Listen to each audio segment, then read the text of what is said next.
welcome to Indonesia, man. Oh my, base damage against the Aldous that's quite beefy on the beefier side, and in the laning stage it's good. Will it work though? That is the bigger question. It makes sense, but against the overload of the side of RRQ, will it work? Let's see what happens, man, because again, Ling has been left open. This is both of the teams going for a very weird draft, but let's take it to game 3. Will it be RRQ taking a 3-0 clean sweep against Todak, or will it be Todak coming back here and proving RRQ that they can stand in the best of 5? Do it once more! Hashtag Malaysia Boleh or hashtag Indo Pride in the comments. Well, it's only one way. Let's find out how this plays out. As R7, we're getting his classic here on the Paquito. He knows how to put on a show, but Chiku against Sin, this is also an interesting matchup here because Chiku wants to hold the lane hostage against Sin and punish him whenever he can. Sin, understanding that he is going to hit level 2 first, as long as he sacrifices some HP, that's totally fine with him. He wants the wave to push back. So the carry has been picked up by some teams to kind of answer the Aldous, and sometimes it's good at that. But here's the thing. For Todak, they want to go for the Estes, which I do like with in combination with the carry. At the same time, though, Rrq Hoshi, they're very greedy. If you're looking at their composition, early stage and the mid stages of the game, it will take like a lot of outplays for Rrq Hoshi just to dish out the damage against Todak. Then again, he can actually be passively farming on Rrq Hoshi. If you're looking at Todak, surely they have good engage, but they don't have the hardcore like turret pushing. Maybe from the carry, but it can easily be defended by Rrq Hoshi. Oh, look at that. Zin actually going for the minions very aggressively, taking so much damage, almost dying there. But again, with the help of the Angela, just babysitting him, it is going to be really easy for them to keep on doing this. Look at that. Zin, even though he is a melee hero in this matchup, is going to be actually, wait a minute, top side, R7 goes for the knockouts right onto Momo now, with a lot of damage being placed. Formay still was the one able to secure that jungle creep. Yep, and they both haven't used their retribution. It's really important that Moon hits level 4 here. Clay just hit it off of one extra minion here. As Albert is going to head towards possibly this bottom side after he gets his purple buff. Bottom side is the most vulnerable. Again, right, going against that carry, what you want to do is just keep on banging on his doors, but maybe he is waiting for Sin to hit that level 4. Once that ultimate comes up for Aldous, it's going to be making it much easier to get the gank over onto that carry. I wonder if Todak even considered something along the lines of Rafaela instead of the Estes. Because the thing is, Estes cannot hold hands with the Lancelot. We know for sure that whenever the Estes, and of course I came from the Philippines and Blacklist International plays this a lot, they don't want to combo it up with the Lancelot because the Lancelot is generally, you know, very mobile and will get in and out of the bubble that they want to make. But at least they do have the carry, so that is the main recipient of this Estes. However, Todak, what want to concede the turtle? Oh no, Chiku! Okay, he has Flicker. He has Flicker. It's totally fine. It's totally fine. Yums hasn't hit level 4, which is rather odd because they're sacrificing turtle here on this top side as Clay continue to be a nuisance to 4 mains for now. Momo, on the other hand, you know, he's not really struggling against Large 7, but he is a level down. So the big question right now is they are losing out a little bit of EXP here and there. It's going to start building up, but the question is, how is Rrq Hoshi going to start pushing their advantage and start getting that economical lead? My guess is through this bottom side, even though Yums is there at level 4, they might just decide to punish Formays in his own jungle. Yeah, that's the question that we need to see answered here for RRQ. Do they want to meet this Estes head-to-head, or maybe do they want to just go to the other side of the map? Well, wait a minute, it's going to be Vin actually engaging on the Chiku guys. Sin is still there, available, but Moon has rotated to the bottom side as well, as Todak will be able to get some more pressure here, and will be able to force RRQ back under that turret. You can see that the top lane is going to be a static lane for both the Esmeralda as well as the Paquito. They're just clearing the waves. But R7, he's just got a level advantage over the Esmeralda. Kind of means that we own a much faster. Maybe they're really targeting the turtles now for Rrq Hoshi. Surely they don't have the strength when it comes to the early game, the mid game composition. But if they get enough items like R7 with the Bloodlust Axe, it could be enough to kind of at least take the turtle away from Todak. And that might be enough. That is their ticket to passively farming into the point where they're very strong.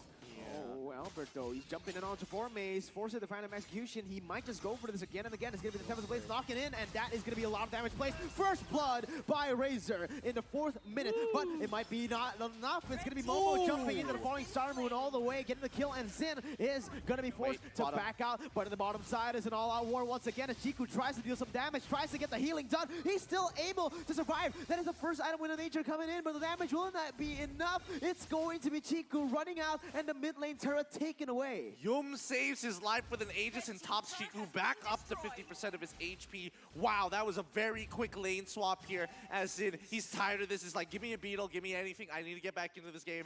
This lane blows. Albert actually dying here for this little wanderer. Oh my goodness, Clay was not able to get there in time. Yeah, oh my goodness. Todak, the series of unfortunate events for Rrq Hoshi, and a series of great events coming out from Todak. Able to defend their bottom lane, surviving with Chiku, guys, and also survives another gang in bottom lane. They get the mid lane in exchange for nothing in the bottom lane, and as well as the Little Wanderer on top of the turtle now. That chain of events from Todak really gives them a chance of extending this series into a 4-game. It's really good, honestly. And R7 actually jumps into a 2v1. Oh my god! The healing will come through from Yums as the damage will come as well. But look at that, the enforcements are here. Albert doesn't have the purple buff, but he's going to jump all the way under the turret right now. The Tempest of Blaze is not ready just yet. He's going to pop in right now. Perfect timing from Albert. But it's going to be the Wind of Nature. Not going to be enough as R7 jumps in and takes the kill. Following it up, Xin is in a 1v2. It is about to be a 1v3 soon, and I'm pretty sure he's not going to be able to run out of this one. The Phantom Execution to take him down as 4maze will pick it up. But we're seeing it all over again, right? Rrq Hoshi is able to get one extra kill in this particular situation, and they're able to get the turret as well, which is great, but how long is this going to go? 1k Goldie coming in from Todak. We can look at the items right now. Wolf? Momo with this Enchanted Talisman heading towards the Dominance Ice, which is great because all the sustain for Rrq Hoshi will be stopped by that anti-heal. This is the item that they're waiting for, and so far Momo is kind of rich from the X-Blade, but look at that, R7. My god, you were talking about these guys. I was talking about him, and instantly he performs there. He gets a 1v1, very cheeky 1v1, hiding in the bush probably.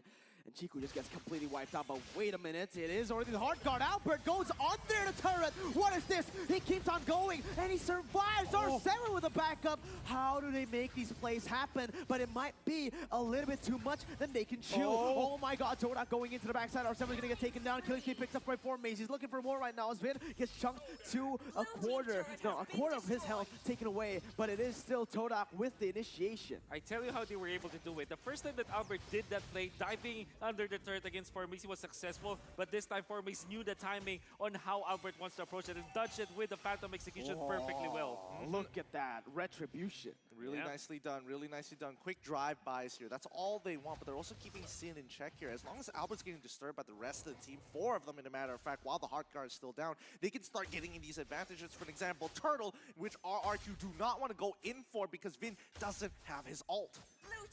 Right now, they really need to rely on Xin just keeping on keep scaling. He needs to keep scaling, but wait a minute, Albert actually found Chiku in the midst of it all on the top side, and he is forced to flicker away, but now it's Clay joining in. Find Xin! Oh my god! He dives in on the 4 members, maybe not that wise right now, as that's going to be Albert popping the Tempest of Blaze in the midst of it all. Goes in and back and forth, and all the way, still able to run, but Yums has just come in clutch so many times in this game. Oh my goodness, Chiku, he flickers over the wall to get in towards Yums. That's great, but now Sin getting punished here by 4maze.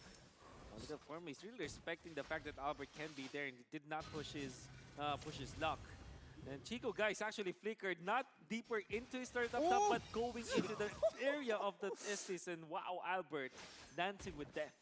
Oh, this is so close. These games are just, oh my goodness. It's really coming down to like Vin as well as Yums at this point in time. Everybody else is performing really, really well. A very sweaty game, as people will say. But a great push coming up from Todak bottom lane. R7 cannot do anything about that. They're looking for a collapse here. Yeah. That's a flank already for R7. He jumps in on the Chiku right now, still able to cut away, but it's going to be Albert in the 1v1 against Moon, maybe even 2v1 right now.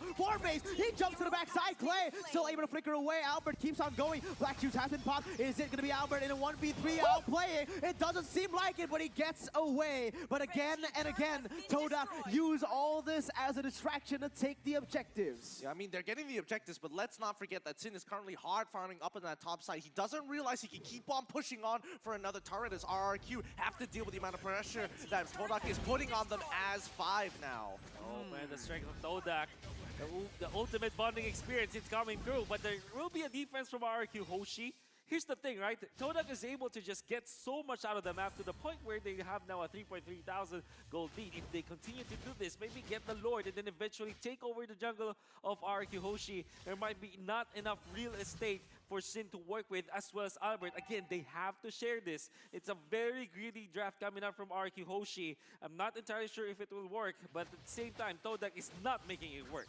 Yeah, absolutely, man. You can see, all right, what Todak needs to do right now is just use that gold lead to their advantage. Don't really go for these crazy fights. Once again, Rrq forces on them and just play for the objectives time and time again. We've seen Rrq crack under these objective-heavy games. Oh boy, I mean, it's tough. I mean, these objective-heavy gamers coming in, most are just looking for the hard ego challenge, especially when you look at Chiku here, who's getting babysit by Yums as long as possible. You would think that at some point Rrq would have punished him. And yes, it did come out 2 times, but afterwards, these past 3 engagements have been very, very difficult. And R7 finally having to pay the price here after they failed twice to kill Chiku, and now R7 is in a situation where he really needs Yums to get out of the picture. Oh my god, it's going to be the purple buff taken away by 4 Maze right there, and that is the Retribution actually used by Albert. So the Retribution gone and the purple buff not in the hands of him. It might just be the Lord taken away, but Albert jumps into a 4-man. He doesn't even care. R7 joins in a minute. It's going to be the temper of the blaze used up right now, but not for long. He gets taken away, and now it might be Rrq fighting more than they can chew. Clay gets taken down, and Rrq, they're trying to scramble, trying to look for the picks. R7 waiting in the bush. Let's see what he can do. He's going to jump in with a knockout strike all the way on the 2 members right now. He's going to be able to get a kill, but 4 Maze still managing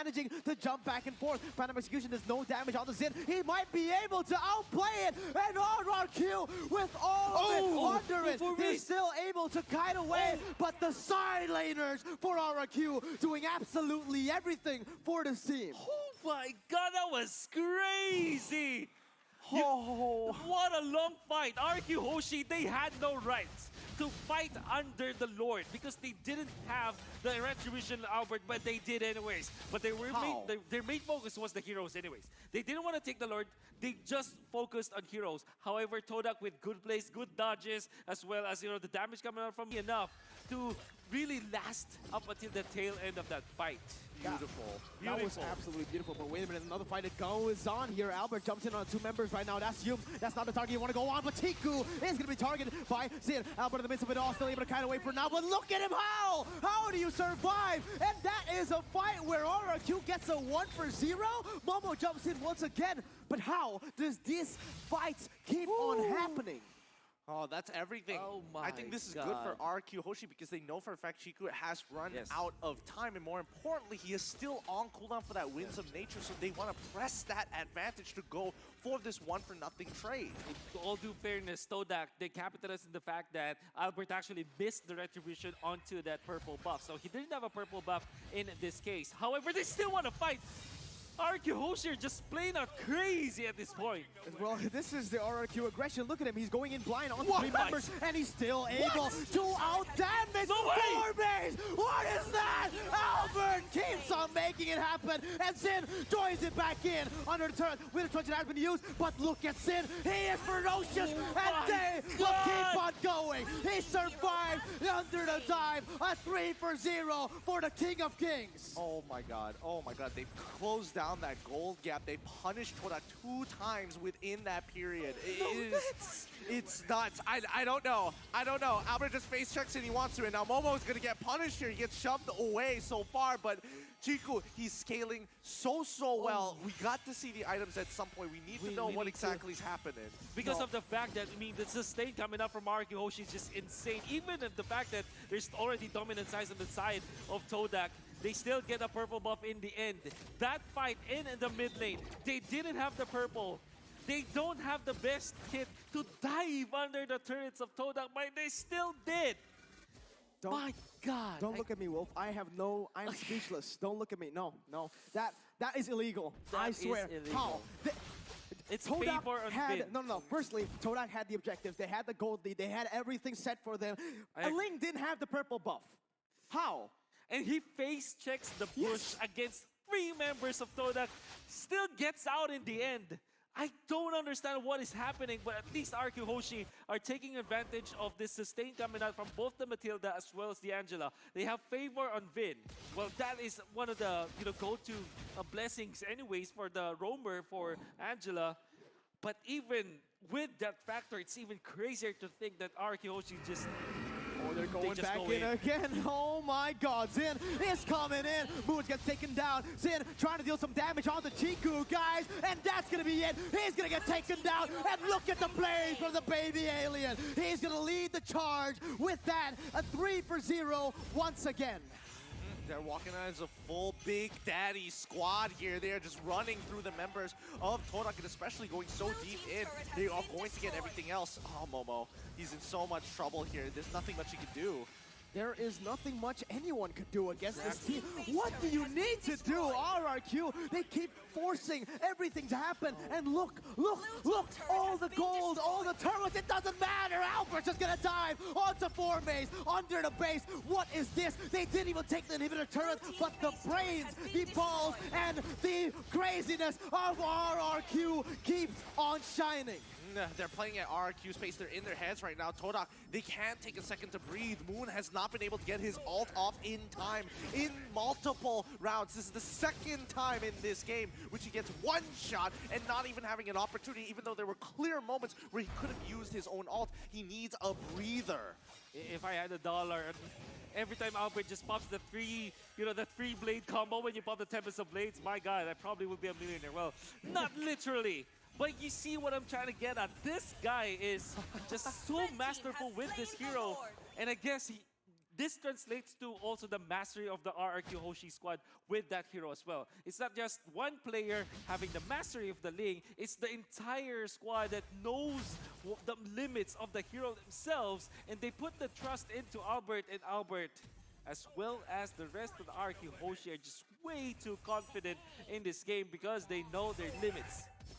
At this point, I think it's tough because we're 17 minutes in the game. This is the longest anybody has survived against Rrq Hoshi so far. And Xin, he's at his maximum potential. He's got more than enough. With that soul contract alone, he's going to be looking to one-shot people like Chiku, so they have to play this mechanically perfect. Yes, they still have Chiku, guys. The damage could be there as the late game carry. Oh, look at Ling. Oh, God. It's going to be Albert jumping in again for Maze, using everything. But look at the positioning, the timing of Albert. Going for the deficit plays all the way to the backside. Rrq trying to end the game right here, right now. R7 still able to managing to get out of that situation with all the damage coming in. It might be actually the turnaround. Rrq, they've lost 1. Chiku goes in onto 3, but Clay, he's gonna go in for the re-engage. Chiku gets chunked to very low HP, but Yums is still there for that sustain.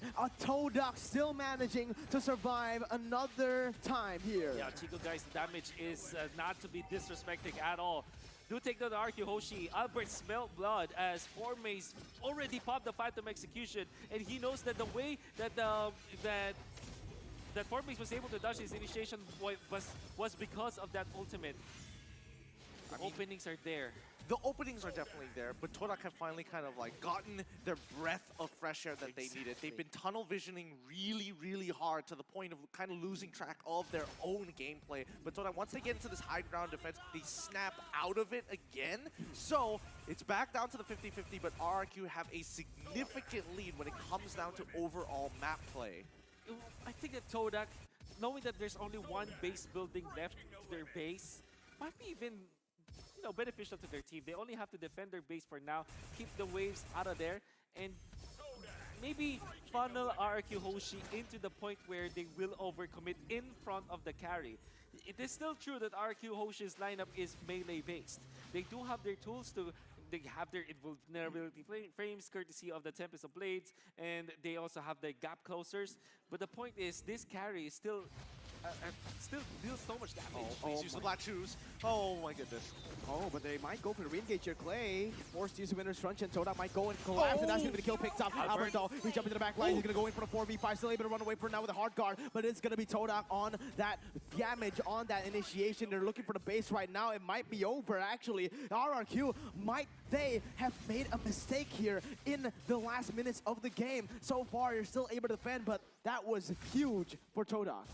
Really huge, in a matter of fact. Momo managing to get a good chunk of that shield away as Albert came in with the hard guard on top of him. Some good execution from Todak's side, but also there's no way they can finish it. Not just yet. They don't have the right conditions. And more importantly, Sin not even having to be there, continuing to be a threat by just pressing an open inhibitor down through that bot wave. Big credits to Todak. They are brave enough to get out of their base. Normally, teams that don't have any more inhibitor turrets are really just, you know, too afraid to get out of their base. And it makes sense, right? But then they are deep into the river, in fact. And they have spotted out where Ling is. And Rrq Hoshi are kind of surprised about this. R7 gets the unstoppable as he takes down the mid laner of Todak. Albert with 2 purple buffs now. Might this be the end of the game? 7 seconds on the clock for Turtle, 40 seconds for Moon. This is so important that Lilia is the wave clear of Todak, and Rrq Hoshi, they still have 30 seconds to maybe push it against Todak. Mechanical mistake. It's happened for a 3rd time already. Unfortunately, it's really rough here, but we've already hit the 2.5 million peak viewers out there who are watching this game. You are absolutely in the right place. You are, and guess what, ladies and gentlemen? Remember, the M2 record is 3.08. We can do it right here in the day 2 of playoffs. Share it with everyone you know, because we are going to the top this time around. So is Rrq right now at this pace with 6,000 gold and that Enhanced Lord onto their name. Will it be the final fights commencing in that base? Let's see how Rrq Hoshi actually manages their lane. Some teams, they do it one after the other. Sometimes they go all in together with the Lord. It seems like Rrq Hoshi, the spawn of the Lord, did not favor them at all. At least now, all of the lanes will be pushing alongside each other. All they have to do is execute properly. Find the right target. I mean, for Maze, Albert is already on that case. But when it comes to dealing with Chico, guys, wonder what Rrq Hoshi, how Rrq Hoshi will approach that. Well, they're just gonna have to target him. Here comes the fight. Oh, look at the damage, though. It's actually going to be Todak coming in. A lot of damage has been placed, but Albert is going to be able to jump all the way to the backside. R7 needs to be careful, though. Sin, he's targeting the base. Everyone's going to be able to get it down. It's actually going to be the base targeted by Rrq. Will it be able to end? No! R7 with the defense. They're still alive. R7. They're still in it. And Todak, they've done it. A 4-0. And Tiku picks up the triple. This could be a one-way push. No, they actually survived that. How did they pull that off? Todak, now this is going to be a one-way push. Clay cannot do this by himself, and this might just be the game. They still have minions with them, and they still have another set of minions moving into the mid lane. How can Clay do this? No way, he's Clay. Trying. Clay's going to try, but he's not going to be able to do it right here with the Winner's Truncheon pop. It's going to be him taken down, and boom, bang, bada bing. Todak coming in with the comebacks. Rrq, are you ready for game 4? Oh my God! Oh. They've done it! They've taken a game off the Kings! Good victory here! Hashtag Todak Langgar as they bring it over to game number 4.